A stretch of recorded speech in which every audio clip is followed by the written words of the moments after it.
Welcome to Basic Brewing Video. I'm James Spencer. I'm Steve Wilkes.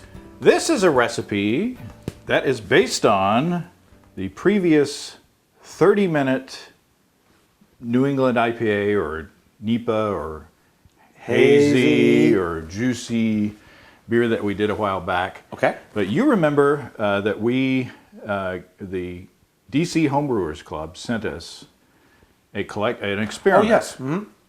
With that compared different adjuncts that they used in the mash. And the one that we liked was the rye.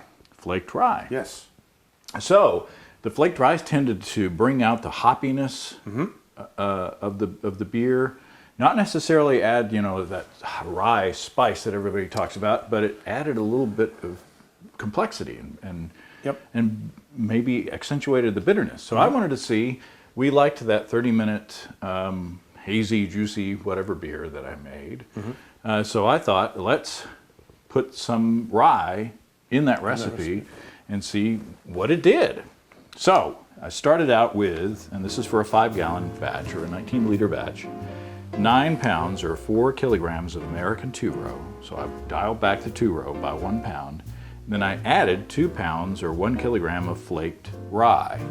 And I mashed for 150 degrees Fahrenheit or 65 C for 80 minutes.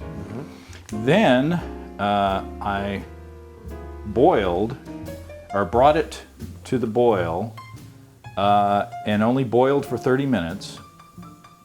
Then when I turned out the fire, or turned out the heat, I added 2 ounces or 56 grams of Simcoe at 13.6 alpha acid. And then 15 minutes later, while the heat was still off, I added 2 ounces or 56 grams of Denali at 15.4% alpha acid. And then, so a total of 30 minutes for flame out. I shut off the heat, I cooled it down, I pitched Imperial A38 juice, which is a good yeast to use for these juicy beers. 1051 starting gravity, final gravity 1010, ABV, third show of the day, 5.4%. So, you remember how that other beer tasted? Vaguely, but I do. Now this has gone from hazy to, it's almost to the milky phase now. It's not quite what I would call milky. There's still a little bit of light getting through there, but it's definitely, the rye is, it's more hazy than the previous one. It's kind of like the hazy, lazy, crazy days of summer. They're coming up. It smells really good. That's good. Wow. I would have expected more bitterness out of the beer. But it's just right. It's not, so... I feel bad. I'm supposed to, it's like everything he brews is really good. I got to tell you. So it's hard to come on here and not say something like, I get a little green apple. There's definitely nothing wrong with the beer. There's nothing wrong with this beer. I think that I think it's got more body than the previous one. I think the rye has I had to squish the bag. Who hasn't? In the mash tun or in the kettle, because it was slimier than the original one, which rye is going to do that for you. Right. So to me, it's a little more substantial on the body side of things. Very, very tropical fruit. I get the mango and the papaya, all that kind of juicy tropical fruit that you want out of these beers, and I do think the rye adds a little sharpness to the flavor profile, and so it's not like a Hop Devil, Victory Hop Devil. I mean, it's not a rye beer, but it definitely sharpens, like for all of you Photoshop people. It's like when you add the sharpen filter. It doesn't really change the picture, but also it's just a little crisper. It brightens it up a little bit. Brightens it up a little bit. Yeah. Well, it's and I'm going to get dinged by people saying, "Oh, you didn't dry hop." But I didn't dry hop in the previous beer, so I wanted to compare apples to apples. I was tempted to dry hop, but I said, well, it's because I wanted to see what the rye brought to it. But again, it's pretty dang juicy as it is. I'm sure that if I were to dry hop it, it would bring out even more hop aroma and flavor. Sure. And next time I brew it, I probably will. Well, I mean, it would certainly stand up to that. It would be delicious. It's like my wife will ask me, which one's better? I'll say, well, they're both great. They're just different. It's like when you're up there. You know what I'm saying?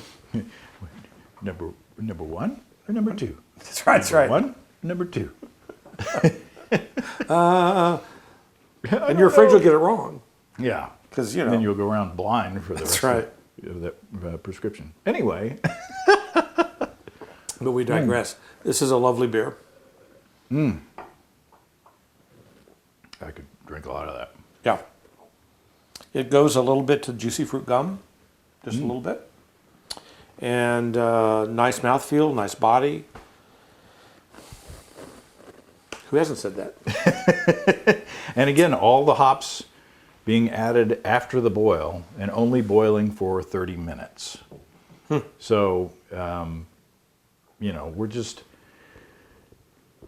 Nowadays, we're just changing, so much. When we first started brewing, it was you got to boil for an hour, you got to add hops at 60 minutes, at 30 minutes, at 15 minutes, maybe some at flame out. But if you're exotic. Yeah, it's just like... And you really had to boil for an hour. I mean, I remember being afraid. Oh, yeah. If I turn this off at 58 minutes, it's not going to be any good. Yeah. It's going to be ruined. Or ruined, as we say around Ruined. here. That's right. But this is delicious. It's not ruined at all. No. It's fixing to get drunk. As are we. Everything in moderation. That's right. All right. Well, this is another super simple recipe. We're going to have to try to do some more difficult recipes. But why? Well, these make delicious beers. Well, everything in its time and place. That's what he said. Time for this and the place right here. Cheers, everybody. Happy brewing. Cheers. Come and visit us online. At basicbrewing.com, you can find archive lists of our audio and video podcasts on home brewing. You can also find our DVDs and our brewer's logbook, where you can track and log up to 50 batches of beer. If you're in Fayetteville, Arkansas, stop by Steve's Brew Shop or find him online at stevesbrewshop.com. I can really smell the rye in this. Here's rye in your eye. Either that or it's my socks.